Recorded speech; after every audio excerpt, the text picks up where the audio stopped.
Hello everyone, this is Little D, and today I'm coming to you with my Mermail Atlantean deck profile for June 2016. This deck was requested by one of my subscribers and real life friends. And guys, I really enjoy fulfilling every single one of your requests, so feel free to state anything that you would like to see in a future video. So this deck is really consistent, and it can put some amazing OTKs to your opponent with just a couple of cards.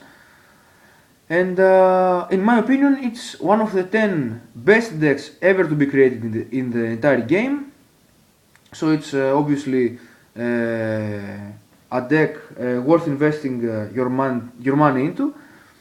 So without any further ado, let's get started with the deck profile. To start with the monsters, we have 3 copies of Neptabyss, the Atlantean Prince, the best card in the deck. He allows you to get pretty much 2 cards from your deck, and he is the start of all of your good combos, so you have to play him at 3. We also play the 2 Dragoons, that's pretty obvious. The second best card in the deck. He allows you to fetch all of your big monsters, and you can use his effect multiple times per turn, so you can just keep abusing it. And that's actually the reason why it is semi-limited and was limited before. We have 3 copies of Marksman. Works well with the entire deck. He can pop any set card your opponent controls if you send him in the graveyard by the effect of a water monster, so it's never actually dead. Same thing with Heavy Infantry, with the difference that he pops a face-up card, and that's pretty much it. I really like this at Maxx. I also play one Poseidra, the Atlantean Dragon. That's because I actually don't have any copies of Mermail Abyssteus nor Mermail Abysslinde, so I actually didn't want to play proxy cards, so don't rush into conclusions. So this is actually a very useful card in this deck, because you can revive him with the second effect of Neptabyss, and he is 28 attack and level 7 water, so you have to consider actually playing it, and I really like that one. For our Mermail portion of the deck, we have 2 copies of Abyssmegalo.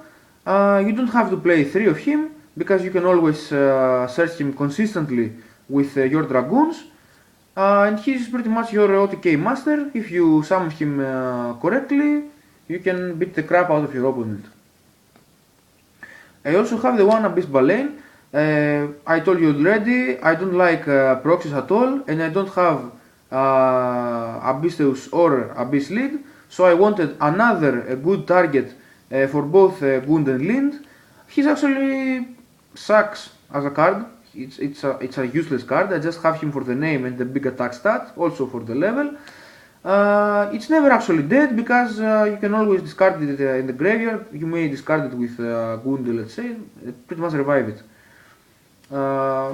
So if you have Abyssteus or Abysslinde, just take him out without any second thought.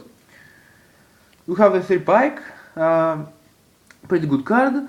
You summon him and you discard the waters, so you add exactly level 3 water monster from your deck. You can search a lot of useful cards, and it's a nice level 4 to have in the graveyard. Same thing goes for Terge, with the difference that he recycles a card from the graveyard, a level 3 or lower water monster, which is really important. And I really like the fact that he signs at late game. I actually want another level 4 target for Norden, so I like this card. We have 2 copies of Gunde. Pretty useful card. When it is discarded by any means to the graveyard, you revive another Mermail monster from your graveyard, and it's really good. 3 is really cloggy, and 2 is really good. We have 3 copies of Lind. This is mainly in here for the situation that you have bricked, or you may want to have a backup plan So I really like this card, it's actually really beautiful, and I play it at 3 copies. We have the one Sea Diva, pretty obvious, this is the 4th Neptabyss, the Atlantean Prince, and it allows you to do some interesting synchro plays. We also have the one Moulinglacia, the Elemental Lord. Being a Sea Serpent, a really amazing card, you can consistently drop turn 1 or just turn 2 and get rid of your opponent's hand. It's really pretty much, could I say, immune to the power creep. If you play this first, it's really an amazing card, but you don't have to play more than one. Also, for our last monsters, we have 2 copies of Maxx and a copy of Effect Veiler. Pretty good hand traps. For our spells, we have the one copy of 1 for 1, which is in here as a 5th Neptabyss. Pretty good, you just want to see Neptabyss as soon as possible, so you have to play it. We have 2 copies of Instant Fusion, really broken with Norden, and I like that too, although you also have one target, you must see it turn 1 if possible. For the Abyss scales, I'm playing one Mizuchi and one Cetus. Really useful card to search with Megalo. Now, I don't like having only one of these, so I play one of it. So, if you have Abyss Sphere, you could consider taking one of these out, actually the Cetus one, and have the other, as well as the Monster Negation one, in your side deck. It's good. We have the one Salvage, pretty obvious, you just recycle 2 of your water monsters. We have the one MST, to blow random back row or anything that we want. We have 1 copy of Darkhold and 1 copy of Raigeki to clear our opponent's board and OTK easier. And for our only traps, we have the one Solemn Warning and the one Chaos Trap Hole to negate some summons consistently. And if you have Solemn Strike, just take Chaos Trap Hole to your side deck and use Solemn Strike instead. So that's it for the main deck. Moving on to the extra deck, we have 1 copy of Abyss Chaos. Pretty useful card, it puts some pressure to your opponent, and since you can make it, you have to consider summoning him every time you have the chance. And for the generic rank 7, excuse me, we have 1 copy of Red Dice Flare Metal Dragon and 1 copy of Big Eye. They are, as I said, the best 2 rank 7s in the game at the time I recorded this video, and you have to play them in any deck that you can make rank 7 plays.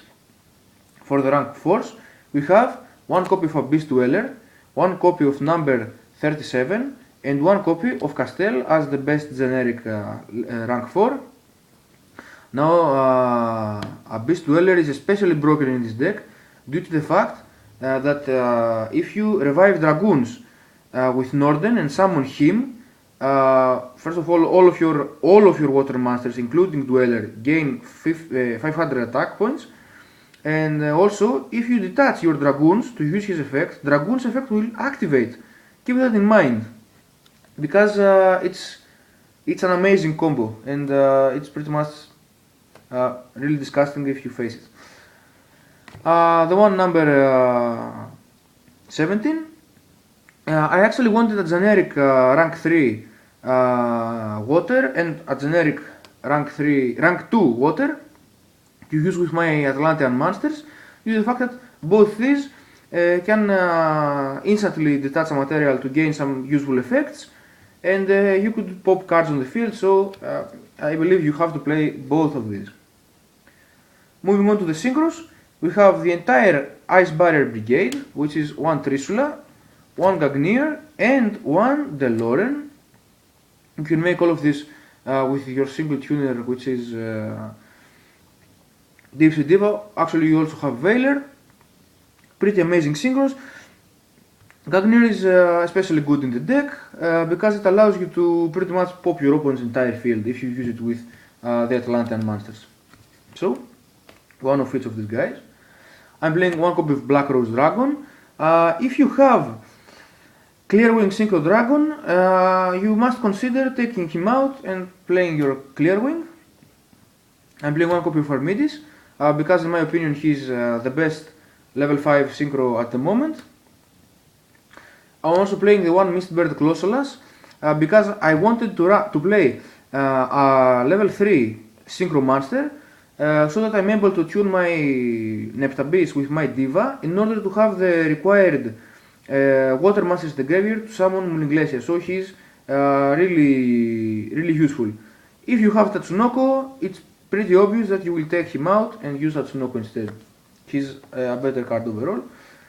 And for our last card, you have the one copy of Elder Entity Norden. It doesn't actually matter that we can only play one in the entire duel, because we could only use one instant fusion per turn to begin with. So guys, that's it for today's deck profile. Please be sure to tell me your opinion down in the comment section below. Also, feel free to request whatever you would like to see next, and subscribe to stay tuned with anything I upload. So, this is Little D signing out.